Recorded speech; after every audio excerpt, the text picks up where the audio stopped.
Train में बैठे थे, टीटी आया टिकट चेक करे तो एक हमारे बगल में बैठा रहा, वो उठाए झोला हमका थमा दी और चल दी। हम समझ गए नहीं के पास टिकट मालूम नहीं है कहा, और टीटी देख ली तो वो पीछे पीछे चल दी। अब वो आगे आगे टीटिया वो पीछे पीछे, ये घूम घूम देखे कि आवत है कि नहीं आवत है, और जब देखे सावत है वो आगे लेटरिन डिब्बा, कोई आगे जाके जगह ही नहीं, बहुएं झट से नियत बांध दी। अल्लाह अकबर। अब टीटी हिंदू रहा, बेचारा ठाड़ होगा कि नमाज पढ़ ले, तब इसे टिकट मांगी। और टिटियवक सहारे में कि चला जाए तो हम नमाज खत्म करी, यू के सहारे मुई के सहारे, पढ़त पढ़त कई मिनट लगा दिए। बड़ी देर बाद रुकू सजदा की, उसके बाद सलाम फेरी, देखे ठाड़ बैठा पे फिर झप से बांध ली। जब फिर बांधी तब टिटियवा घबरान, तो उससे पूछा लाग भैया कितनी देर तक नमाज पढ़ी हो? तो एक बुढ़ू दाढ़ी रखाए बैठे रहे, कहीं भैया इका नहीं जाने थे, लेकिन दोपहर है, दोपहर में मेरे बाद आपको एक बहुत अच्छी तकरीर सुननी है। थोड़ी देर के लिए आप तवज्जो के साथ कुछ बातें सुन लें। बिरादर गिरामी हज़रत अल्लामा मोहम्मद मुस्तकीम साहब ने मुझे फ़ोन किया आप लोगों की दावत पर। अल्लाह ने हाज़री की तौफीक बख्शी, लेकिन बड़ा खुश हुआ यहाँ आने के बाद कि सुना एक अल्लाह के नेक बंदे आले रसूल हज़रत सैयद बदरुद्दुजा अलैहि रहमत व रिज़वान के उर्स पाक में शिरकत का मौका अल्लाह ने इनायत किया। बेशक, सुभान अल्लाह, सुभान अल्लाह। उनके साहिबजादे हज़रत अल्लामा सैयद महीनुल हक साहब के बारे में अभी हज़रत से बात हुई।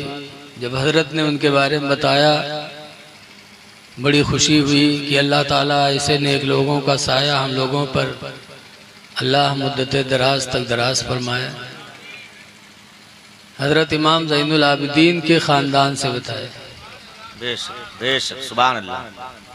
हज़रत इमाम ज़ैनुल आबिदीन की बात आ गई तो एक बात सुन लो। करबला में हज़रत इमाम हुसैन रदी अल्लाह अन्हु के शहादत के बाद उनकी लाश पर मालिक बिन सिनान ने घोड़ा दौड़ाया था, लाश की बेहुरमती की थी, और हज़रत इमाम ज़ैनुल आबिदीन देख रहे थे। जिसके बाप की लाश के साथ ये सलूक हो, उसके दिल को कितनी तकलीफ पहुंची बयान नहीं किया जा सकता। लेकिन इमाम ज़ैनुल आबिदीन का इखलाक देखो कि कुछ दिनों के बाद मक्का शरीफ तशरीफ़ ले गए, खाने काबा का तवाफ़ कर रहे थे। उसी तवाफ़ में मालिक बिन सिनान से मुलाकात हो गई, वही मालिक बिन सिनान जिसने लाश पे घोड़े दौड़ाए थे। मुलाकात हो गई। उसने कहा ज़ैनुल आबिदीन मैं कई दिन का भूखा हूँ, मुझे खिला सकते हो कुछ? इमाम ज़ैनुल आबिदीन फरमाते हाँ बिल्कुल खिलाऊंगा। लेके गए अपने खीमे में, एक दिन खिलाया, 2 दिन खिलाया, 3 दिन खिलाया। 3 दिन के बाद उसने कहा मैं अब जाना चाहता हूँ। इमाम ज़ैनुल आबिदीन रदी अल्लाह अन्हु का दिल देखो, फरमाते हैं घर जा रहे वापस? कहाँ? कहा कोई सवारी है? पैदल जाओगे कि कोई सवारी भी है? कहा सवारी कोई नहीं। तो हज़रत इमाम ज़ैनुल आबिदीन ने अपना घोड़ा उसको नजराना दे दिया। सुभान अल्लाह, बेशक। कहा तुम मेरे मेहमान हो और मेहमानों की मेरे नाना रसूलुल्लाह सल्लल्लाहु अलैहि वसल्लम बहुत इज्जत करते थे। बेशक, वाह वाह वाह वाह, सुभान अल्लाह। तुम मेरे मेहमान हो, पैदल न जाओ।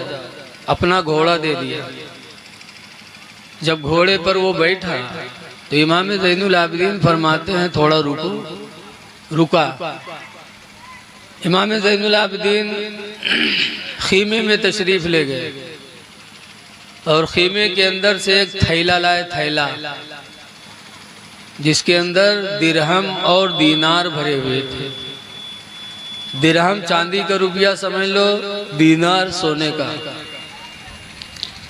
दिरहमो दीनार से भरकर एक थैला लाए इमाम ज़ैनुल आबिदीन और मालिक बिन सिनान को दिया। कहा लो, मेरे नाना रसूलुल्लाह सल्लल्लाहु अलैहि वसल्लम की ये भी सुन्नत है कि जब मेरे नाना मेहमान को रुखसत करते थे तो तोहफा देते थे। बेशक, सुभान अल्लाह। ये तोहफा भी ले लो।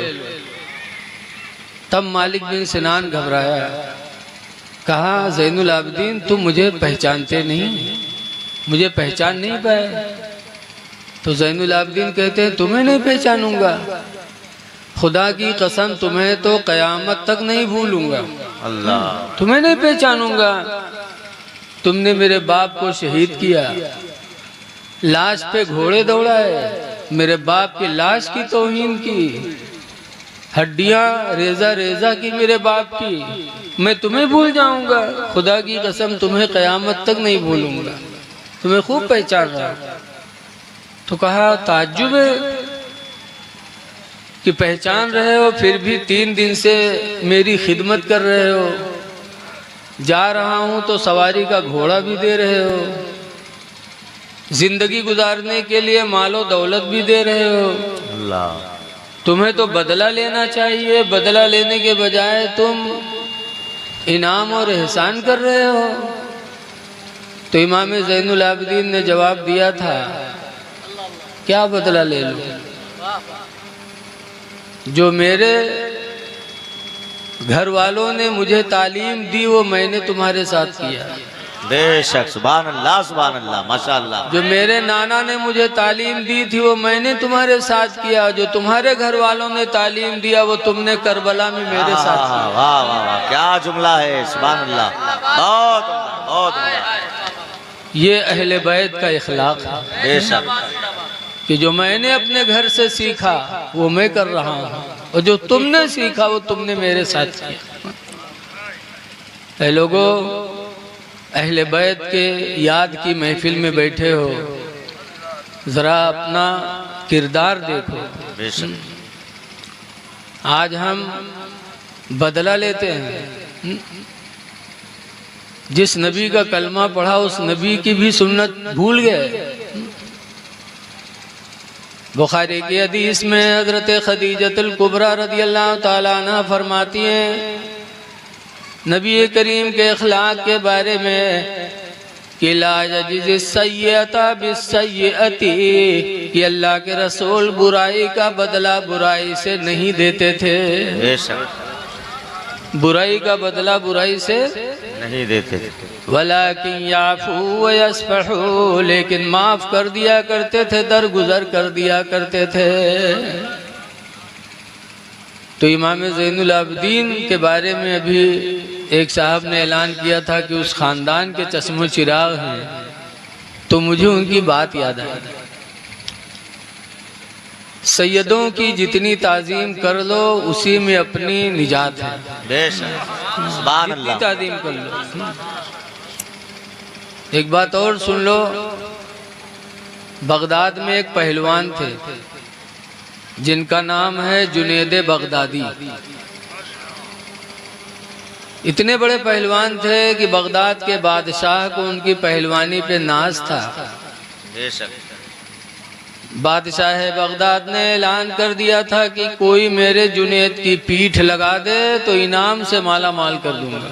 अल्लाह, और जुनैद इतने बड़े पहलवान थे, इतनी कमर चौड़ी थी कि कमर क्या पूरा कमरा था, बहुत बहादुर थी।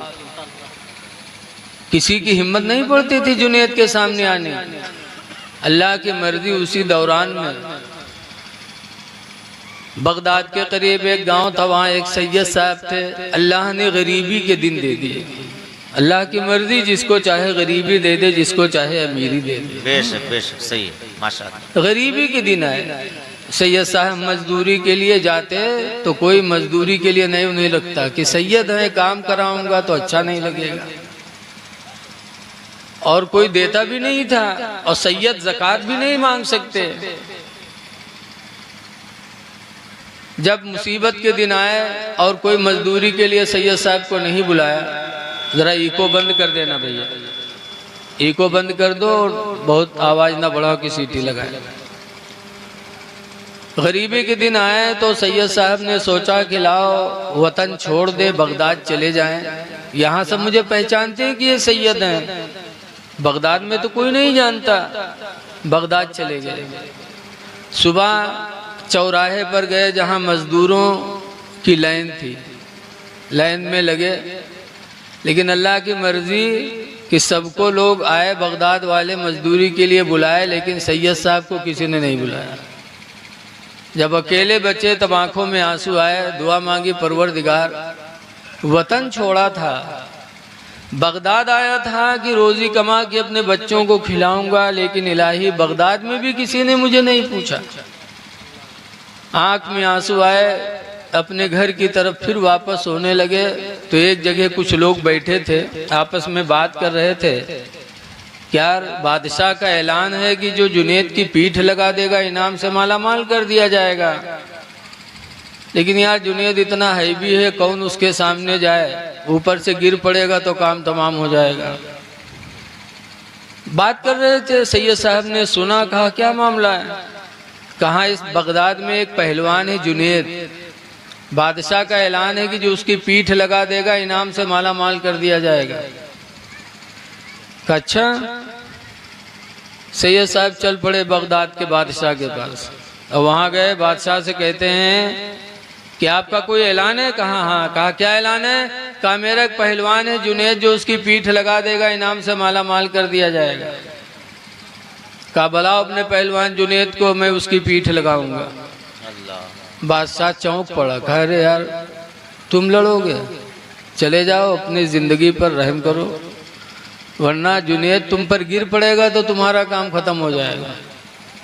कहा कुछ नहीं, बुला जुनेद को, उसकी पीठ में लगाऊंगा। ऐलान हो गया कि आज एक दुबला पतला शख्स बगदाद में आया है, जुनेद बगदादी से मुकाबला के लिए चैलेंज कर रहा है। बगदाद के लोग सुने, भीड़ जमा हो गई, चारों तरफ से मजमा, बीच मैदान में जुनेद बगदादी आए, पहलवानी की जोर में हाथी की तरह झूमते झामते। सैयद साहब आए, वो का झूमे, सटपट आगे सामने। दुबले पतले आदमी क्या झूमे? आए सामने, सबको हैरत कि देखो दुबला पतला आदमी और जुनेद से मुकाबला के लिए आया है। लेकिन रवायतों में आता है कि जब जुनेद बगदादी और सैयद साहब करीब हुए तब सैयद साहब ने कहा, जुनेद मैं आले रसूल हूँ,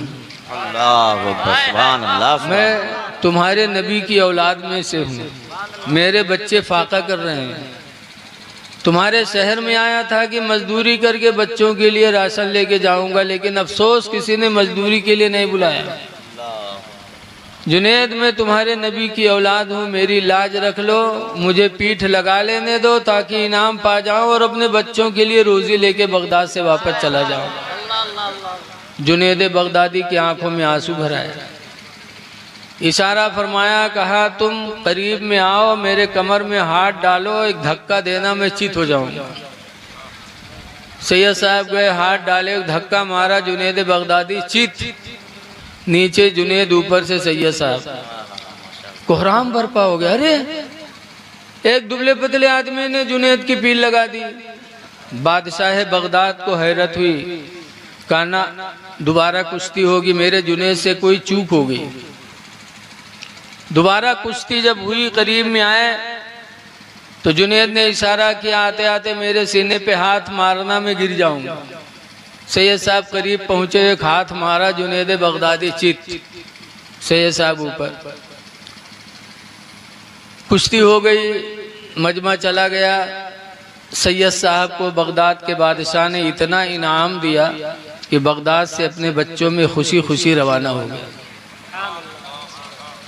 फिर जुनेद बगदादी को बुलाया, बादशाह ने कहा, जुनेद तुम्हारी पहलवानी पे मुझे नाज था और ताज्जुब है, एक दुबले पतले आदमी से तुम नहीं जीत पाए।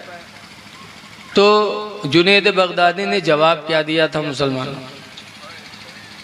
लेकिन उस जवाब को सुनने के लिए एक बात जहन में रखो कि करबला में हजरत इमाम हुसैन के सीने पे चढ़ के कौन बैठा था? बताओ। शिम्र। कौन बैठा था? शिम्र बदनसीब इमाम हुसैन के सीने पे चढ़ के बैठा था। मियान से तलवार निकाली थी, गले पे रखा था, शिम्र बैठा था। तो जुनैद बगदादी से जब बादशाह ने पूछा, ताज्जुब है एक दुबले पतले आदमी को नहीं पटक पाए, तो जुनैद कहते हैं, बादशाह मैं जुनैद हूँ। वो शिम्र के नसीब की बात थी कि करबला में हुसैन के सीने पे बैठा था। मैं जुनैद हूँ, वो सैयद हैं, आले रसूल हैं, वो मैं उनके ऊपर बैठूं। खुदा मेरी जिंदगी में वो दिन न दिखाए कि मैं किसी सैयद की तौहीन करूं। वो शिम्र बदनसीब की बात थी कि आले सैयद इमाम हुसैन के सीने पे चढ़ के बैठा था, वो सैयद हैं। जब इतना कहा मैं जुनैद हूँ, मैं शिम्र नहीं हूँ कि सैयद के सीने पे चढ़ूं।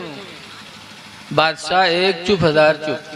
जुनैद बगदादी वहां से वापस गए, अपने घर में आराम किया।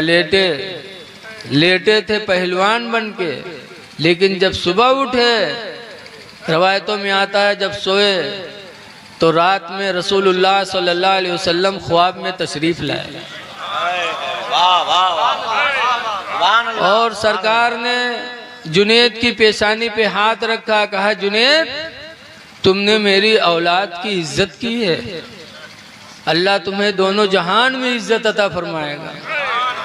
सरकार ने दुआ दी, जुनैद सुबह उठे तो अल्हम्दुलिल्लाह अल्लाह के वली बन करके उठे। नारे तकबीर, नारे रिसालत, उलमाए अहले सुन्नत, हुजूर सैयद मोइनुल हक साहब क़िबला, हुजूर सैयद साहब क़िबला, शहजादे मौलाए कायनात, शहजादे शहनशाहे जीलान, शहजादे सरकार गौसे पाक, उलमाए अहले सुन्नत, नारे तकबीर, नारे रिसालत। तशरीफ रखें आप तमामी हज़रात।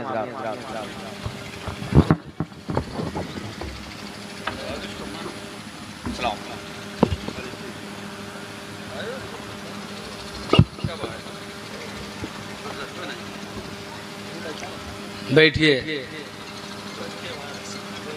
भैया चाय वाले आपसे माफ़ी मांगी थे, आप बेटा कहीं किनारे बैठ जाओ, जिसको ज़रूरत होगी चला जाएगा।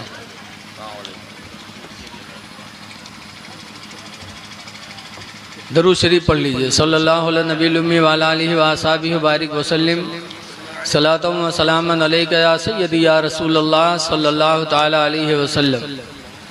तो मेरे भाई, जुनैद बगदादी को विलायत मिली तो एक सैयद की ताज़ीम की बदौलत। इसलिए आप खुश नसीब हैं कि आपकी बस्ती में अल्लाह ने एक ऐसी ज़ात को रखा है, जितना अपने नसीब पे नाज करो कम है। बहरहाल इमाम ज़ैनुल आबिदीन की ज़िंदगी से हमको आपको इखलाक सीखना चाहिए। बेशक बदला नहीं लिया बल्कि और नवाजा। क्योंकि नबी करीम सल्लल्लाहु अलैहि वसल्लम की सुन्नत थी कि वो बुराई का बदला बुराई से नहीं देते थे, तो उनके औलादों में भी वही चीज़ पाई गई।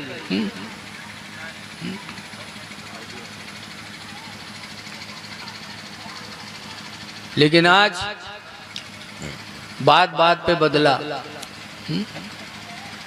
बदला लेने में बहादुरी। किसी ने हाथ उठाया तो दूसरा मार ही देता। बोलो, लेकिन ऐ लोगों बहादुर बनो अल्लाह और उसके रसूल के नज़दीक, दुनिया में बहादुर न बनो। हदीस पाक में अनसिन क़ाला क़ाला रसूलुल्लाह सल्लल्लाहु अलैहि वसल्लम, हज़रत अनस से रवायत है, फरमाते अल्लाह के रसूल ने इरशाद फरमाया, लैसा शदीदु, पहलवान वो नहीं है, अल्लज़ी यसरअ, जो दूसरे को पटक दे, दूसरे को मार दे, पहलवान वो नहीं है। बल शदीदु, बल्कि पहलवान वो है अल्लज़ी यमलक अला नफ्सिही इंदल ग़ज़बी, जो गुस्सा के वक्त अपने नफ्स पर काबू कर ले। सुभान अल्लाह। गुस्से के वक्त अपने नफ्स पर काबू कर ले। काबू किया तो अहले बैत ने किया। हजरत अली शेर खुदा रज़ी अल्लाह ताला अन्हु एक जंग में तशरीफ ले गए और लड़ते लड़ते जज़ाकल्लाह, लड़ते लड़ते एक शख्स को पटका और उसके सीने पर चढ़े, मियान से तलवार निकाले, ज़बह करने जा रहे थे तो उस शख्स ने सोचा कि अब कुछ नहीं तो ला इनके चेहरे पे थूक दें। तो हजरत अली के चेहरे पे थूक दिया तो हजरत अली ने छोड़ दिया, कहा जा। सीने से उतर आए मियान, तलवार को मियान में रख ली, कहा जाओ। तो ताज्जुब में कहा रे मदीने से आए थे, मैं इस्लाम का दुश्मन था तो मुझे कत्ल करने के लिए सीने पर भी चढ़े, लेकिन मैंने तुम्हारे चेहरे पे थूक दिया तो तुम्हें तो बुरी तरह से ज़बह करना चाहे, बजाय ज़बह करने के तुमने मुझे छोड़ दिया। तो हजरत अली शेर खुदा फरमाते हैं, सुनो मदीने से चला था अल्लाह की राह में कि मारूंगा मर जाऊंगा अल्लाह की रज़ा के लिए, लेकिन जब तुमने मेरे चेहरे पे थूक दिया तो मुझे गुस्सा आया, मुझे गुस्सा पैदा हुआ। मैंने सोचा अब अगर तुम्हारे ऊपर कुछ हमला करता हूँ तो अल्लाह की रज़ा के लिए नहीं होगा बल्कि अपने नफ्स की रज़ा के लिए होगा। और हम सहाबा जो कुछ करते हैं सब रज़ाए मौला के लिए करते हैं। इसलिए लोगों अपने नफ्स के लिए न करो, बदला न लो, बल्कि सब्र करो। अहले बैत ने हमें सब्र की तलकीन दी, बदला नहीं लेना चाहिए। लेकिन आज के नौजवान का चाहे जितना समझो, लेकिन वो सुनने वाला नहीं। आज के नौजवानों की हालत अजीब है।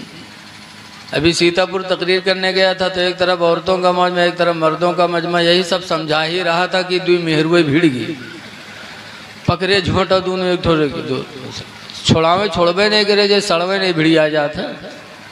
पूरा मजमा खराब होगा, जलसा खराब होगा, लेकिन वो दोनों छुट्टी नहीं। चाहे जितना समझा आज असर ही नहीं पड़ता। आज हम लोगों का माहौल तो वैसे ही है। जैसे बताते हैं एक प्राइमरी स्कूल चलता था, मास्टर साहब पढ़ाते थे तो कोनो लड़का गलती की तो मास्टर साहब डांटे के नहीं गधे। आज हम लोग भी लड़कों को गधा कह देते हैं, हालांकि कहना नहीं चाहिए, काहे गधे। इत्तेफाक से स्कूल के पीछे एक धोबी जाता रहा, धोबी वह सुनिस तो चौका कही साय का स्कूल में गधा पढ़ते हैं। मास्टर साहब कहते ये गधे है तो धोबी वह लौट गया गवा स्कूल में। कहते मास्टर साहब का आपके स्कूल में गधान के पढ़े होते, कहीं ना होते, गुस्सा में बैठे ना कहीं ना होते, तो कहीं तो हमरे गधा पढ़ाए दो, कहीं चले आओ। वो गुस्सा में कहीं ना धोबीवा सही जाने से बगवा अपन गधा खोल लावा और गधा खोल के लावा स्कूल में। कहते लियो मास्टर साहब इनके नाम लिख लो, तो मास्टर साहब कलम चले झूठे कहीं जा लिख लिया। तो कहते दाखिला फीस, तो मास्टर साहब कहें 300 रुपया, तो 300 रुपये निकाल के दे दी। तो कहीं पूछा था कितने दिन में पढ़ाए दे मास्टर साहब, कहीं जा 6 महीने में पढ़ाए दे रहे। डूबीवा चला हुआ घरे खुश के हमार गधा पढ़ा था 6 महीने में पढ़ जी। वहाँ इंसान का पढ़ाई नहीं मिला था, गधा कैसे पढ़ेंगे मास्टर साहब। तो गधा हुआ कलीन बेच 300 रुपया के। मास्टर साहब के तो 3 दूनी 600 वसूल हुई गए और डूबीवा घरे सोचे हमारा गधा पढ़ा था 6 महीने में पढ़ जी। जब 6 महीना पुरियाने तब धोबियावा रस्सी वस्सी लीस, सोचिस कि अब तो पढ़ गए जी बांध ले। तो रस्सी वस्सी लेके के भाई स्कूल में कहीं मास्टर साहब गधावा हमार पढ़ेगा, कहीं जा उसका पढ़ाई लिखाई फलाने थाना कोतवाल बनवा दिया जा। तो बहुत खुश कि हमार गधा पढ़ेगा वो नौकरी पाएगा, और इतनी ऊँची नौकरी की कोतवाल होगा, खुशी ठिकाना नहीं। तो रस्सी वस्सी लेके के भाई स्कूल में हुआ गवा, कोतवाली में गवा। लोगों से पूछे भैया कोतवाल साहब कहाँ हैं। कोतवाल साहब सामने बैठे रहे, बताए कहीं बंदे बैठे हैं। जब धोबिया कोतवाल साहब का देखे तो रस्सी देखा इसका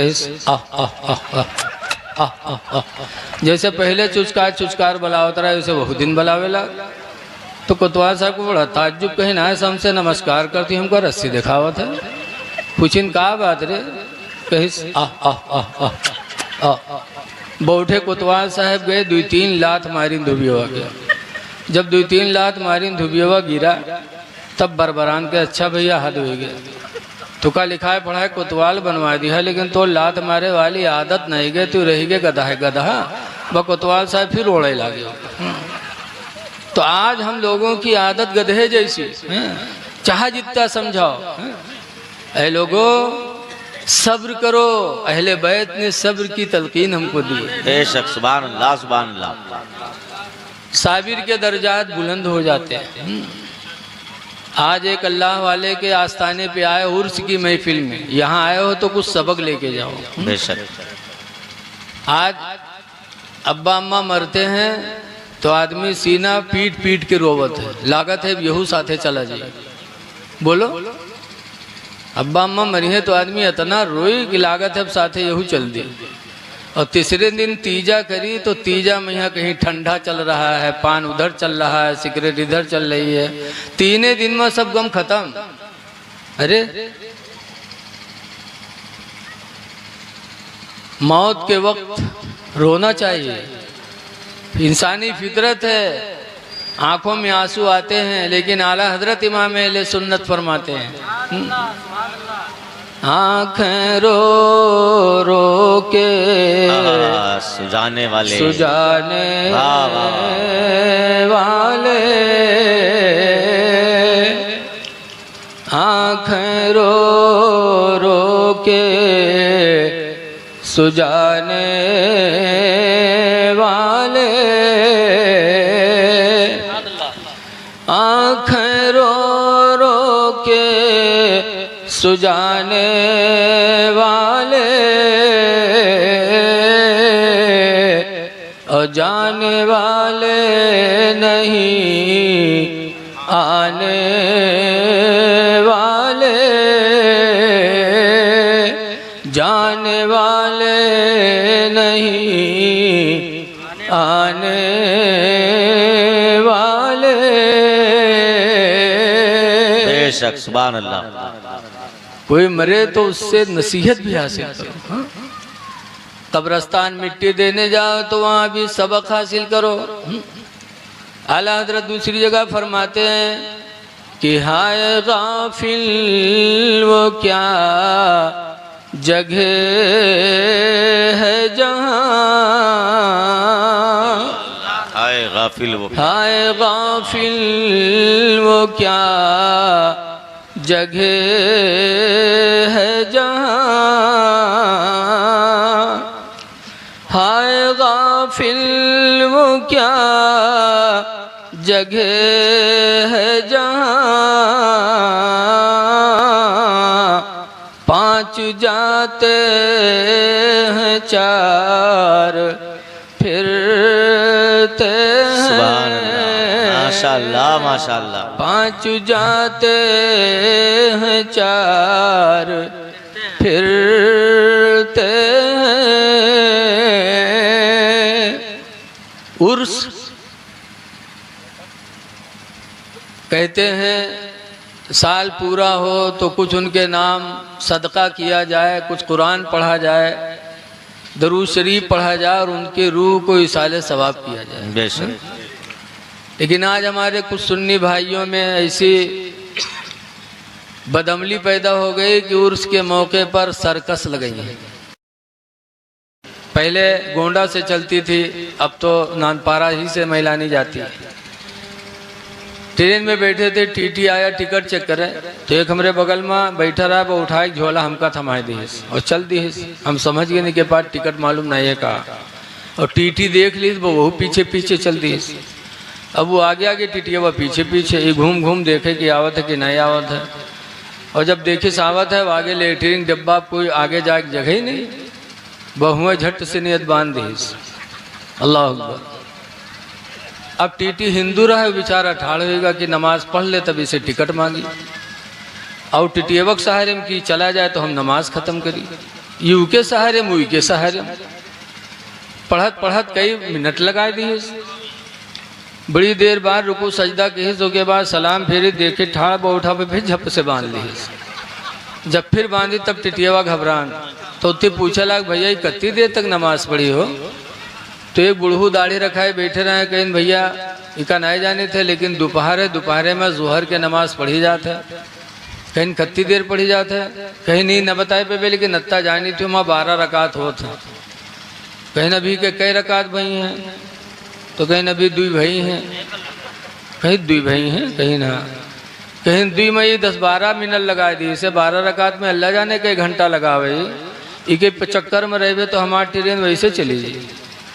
तो स्टेशन आया, टीटी नीचे उतर लिया, और जब टीटी नीचे उतरा वही पीछे से भाग। बाद में दूसरी ट्रेन आने वाली थी, किरास थी, तो काफ़ी देर तक रुकी रही।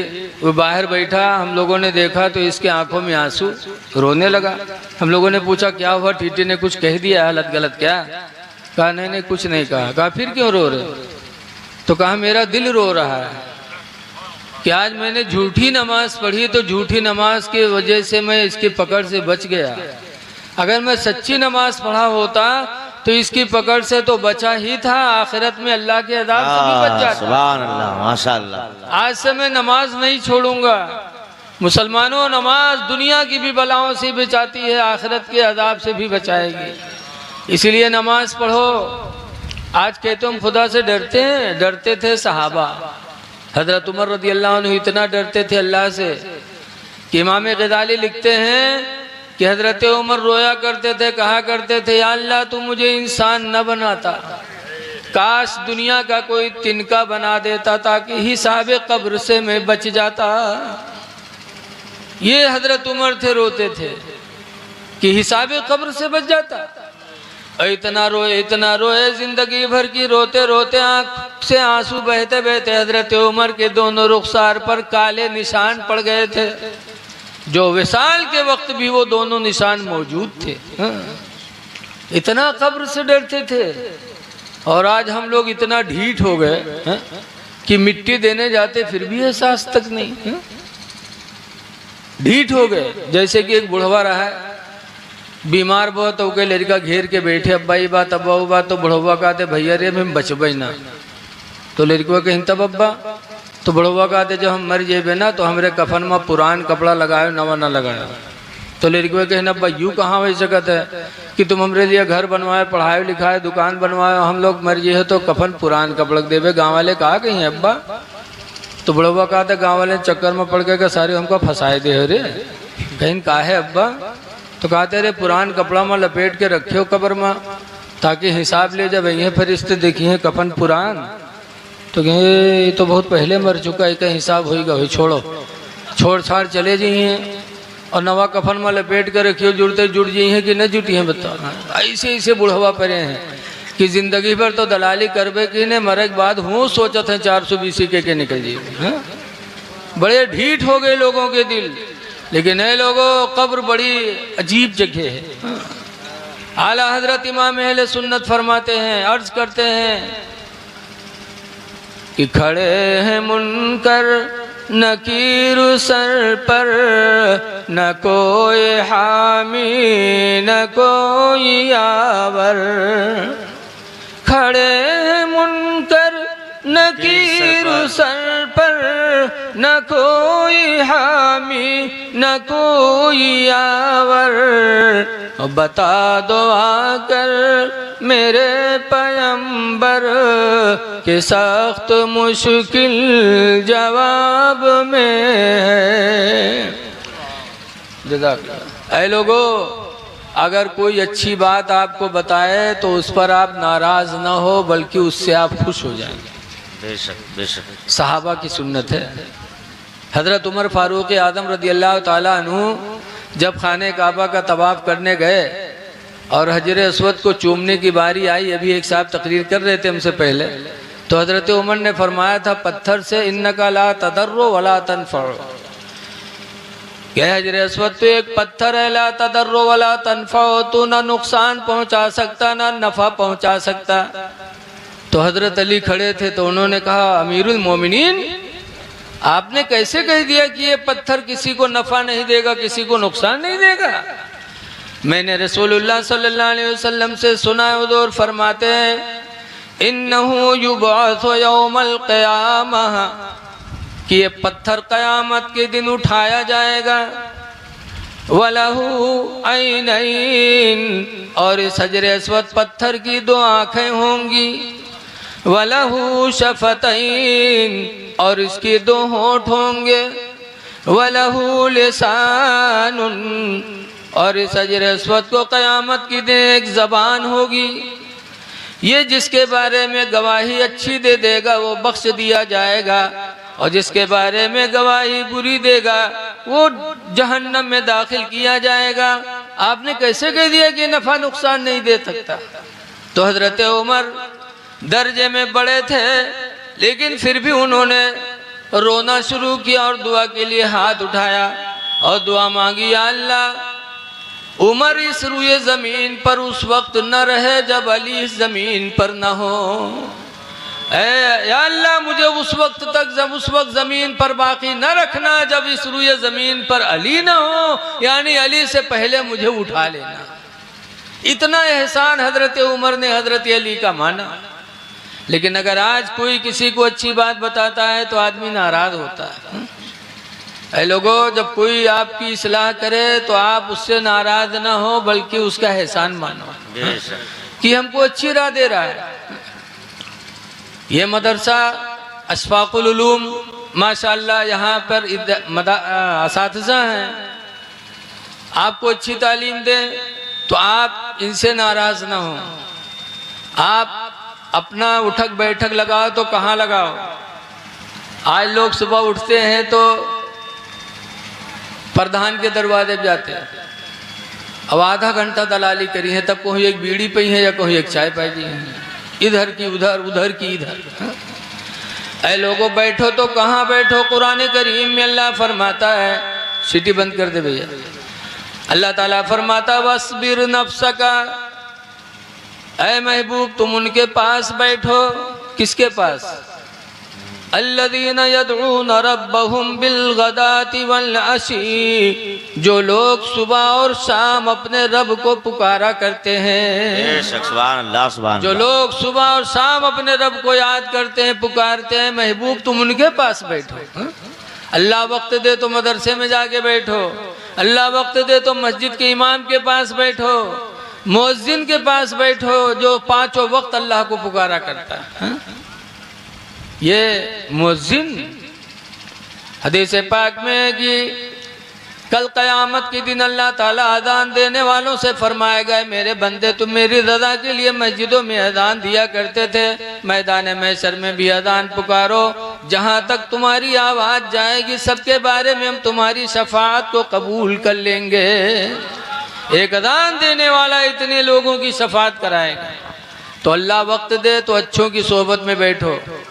नारे तकबीर, नारे तकबीर, नारे रिसालत। उलमाए अहले सुन्नत हजरत अल्लामा मुफ्ती शमसुद्दीन साहब क़िबला, हजरत अल्लामा मुफ्ती शमसुद्दीन साहब क़िबला, उलमाए अहले सुन्नत, नारे तकबीर।